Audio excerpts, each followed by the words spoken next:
Hello and welcome to my YouTube channel Asset Guide. आज की इस वीडियो में हम एक बहुत ही कॉमन कमेंट का आंसर देंगे जो कि बार बार रिपीट होकर पूछी जाती है। तो ये कमेंट है जी सामी जी ने पूछी है, सर एक क्वेश्चन है, प्लीज़ हेल्प मी। हमारे काफ़ी सारे आईडी लगे हैं बनकॉइन में, लेकिन कोई भी आईडी ओपन नहीं हो रहा है। हमने सारी ही आईडी में एक ही ईमेल एड्रेस या ईमेल आईडी डाली है, क्या करना चाहिए, प्लीज़ टेल मी। तो ये इनकी कमेंट है और इसी टाइप की बार बार मेरे पास कमेंट आती हैं। काफ़ी लोग पूछते हैं, उन्हें ये डाउट रहता है कि हम अपने अकाउंट को कैसे ओपन करेंगे। तो आज इसी चीज़ को मैं यहाँ पर डिटेल में समझाऊंगा। इसको समझाने के लिए मैं आपको एक एग्जाम्पल दूंगा कि एक्चुअल में प्रॉब्लम क्या होती है, किस लिए आईडी ओपन नहीं हो पा रही हैं।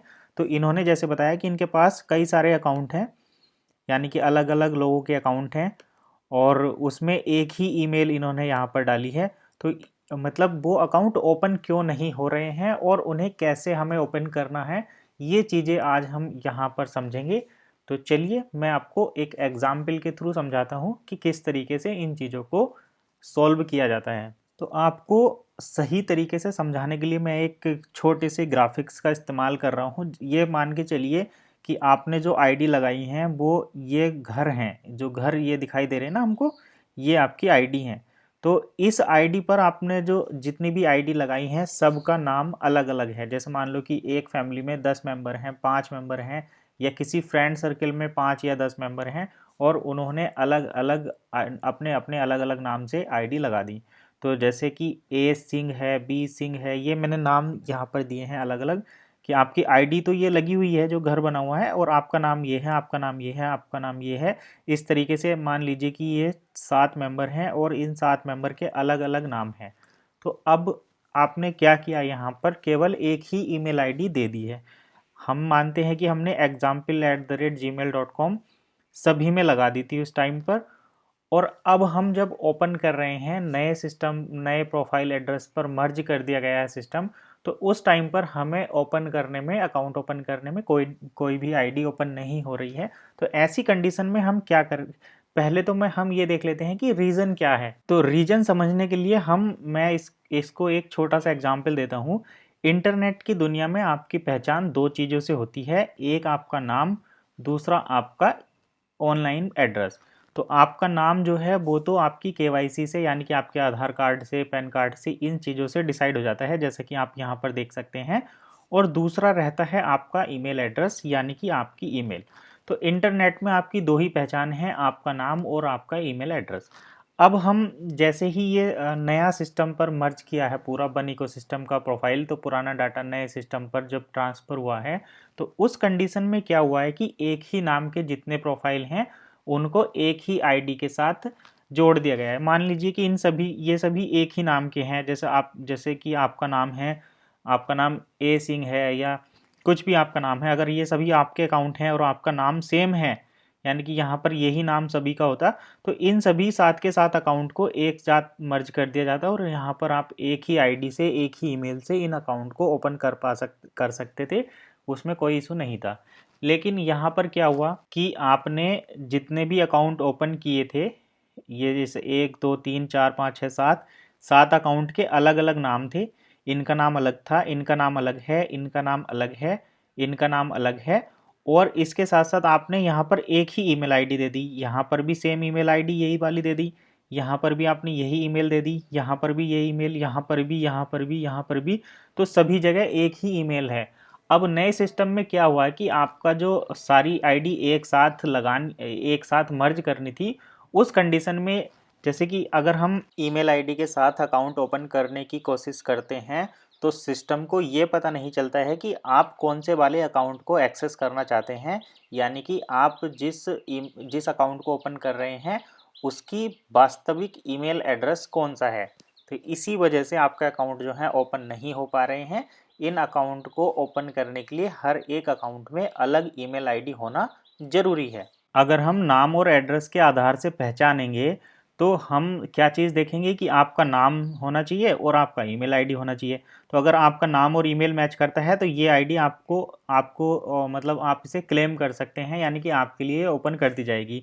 लेकिन यहाँ पर कंडीशन क्या हो रही कि नाम तो अलग है लेकिन एड्रेस जो है आपका, ईमेल एड्रेस जो है आपका भी सेम है और इनका भी सेम है, इनका भी सेम है। तो इस वजह से इनको नए सिस्टम पर जब ट्रांसफ़र किया जा रहा है या करना था तो उस टाइम पर ये समझ में नहीं आया कि ये आप इनका एड्रेस है या इनका एड्रेस है या इनका एड्रेस है या इनका एड्रेस है या किनका एड्रेस है।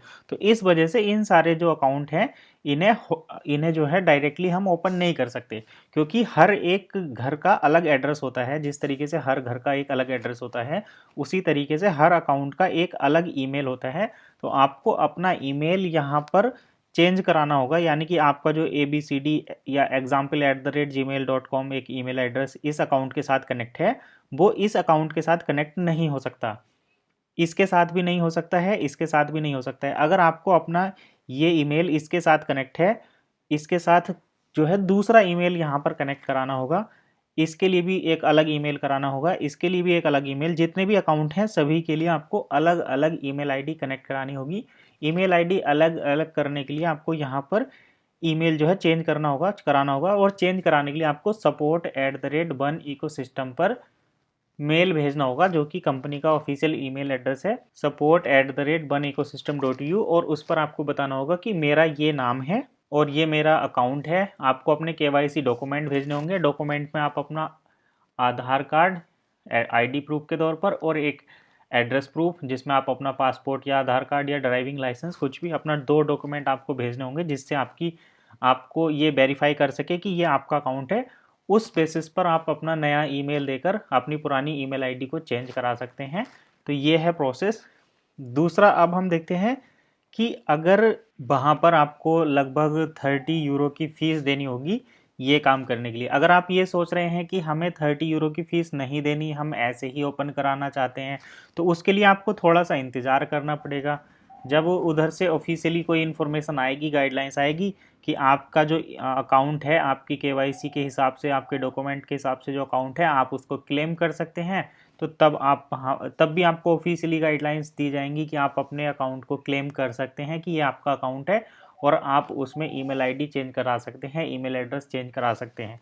लेकिन अगर आप ये सोच रहे हैं कि हम इस अकाउंट को पुरानी ही ईमेल से ओपन कर लेंगे, तो ऐसा नहीं है, क्योंकि जो अलग अलग एड्रेस हैं उनको एक नाम पर ओपन नहीं किया जा सकता, क्योंकि अभी आपको अपना अकाउंट ओपन करने के लिए केवल ईमेल आईडी और पासवर्ड की ज़रूरत पड़ती है। तो इसीलिए हर एक इंसान के लिए उसके अकाउंट अलग अलग होंगे। यानी कि अगर एक इंसान के एक नाम से 10 अकाउंट हैं तो वो उनको एक ईमेल आईडी से खोल सकते हैं। लेकिन अगर 10 अलग अलग अकाउंट हैं जिनमें अलग अलग नाम है, यानी कि 10 अलग अलग व्यक्तियों के अगर अकाउंट हैं, तो उनको 10 अलग अलग ईमेल आईडी से ही खोलना पड़ेगा। और अगर 10 अकाउंट में जो अलग अलग व्यक्तियों के अकाउंट हैं उनमें अगर 10 अलग अलग ईमेल आईडी लगी हुई हैं, तो आप उन्हें बड़े आराम से एक्सेस कर सकते हैं। लेकिन अगर 10 अलग अलग व्यक्तियों के अकाउंट में एक ही ईमेल लगी हुई है, तो उन सभी को, उनमें से केवल एक इंसान उस ईमेल आईडी से अपने अकाउंट को ओपन कर सकता है। बाकी जो बचे हुए 9 व्यक्ति हैं उन्हें अपनी ईमेल आईडी चेंज करानी होगी। उसके लिए उन्हें सपोर्ट पर कांटेक्ट करना होगा, तभी वो अपने अकाउंट को ओपन कर सकते हैं। तो यही था कंप्लीट प्रोसेस कि किस तरीके से हम एक ही ईमेल आईडी लगे हुए अलग अलग नाम के अकाउंट को ओपन नहीं कर सकते, और किस तरीके से जो है आगे का प्रोसेस किया जा सकता है, कैसे हम इनको ओपन कर पाएंगे। ये कंप्लीट इन्फॉर्मेशन थी। आई होप आपको ज़रूर समझ में आ गई होगी। वीडियो पसंद आई है तो लाइक करें, कमेंट करें और शेयर भी करें।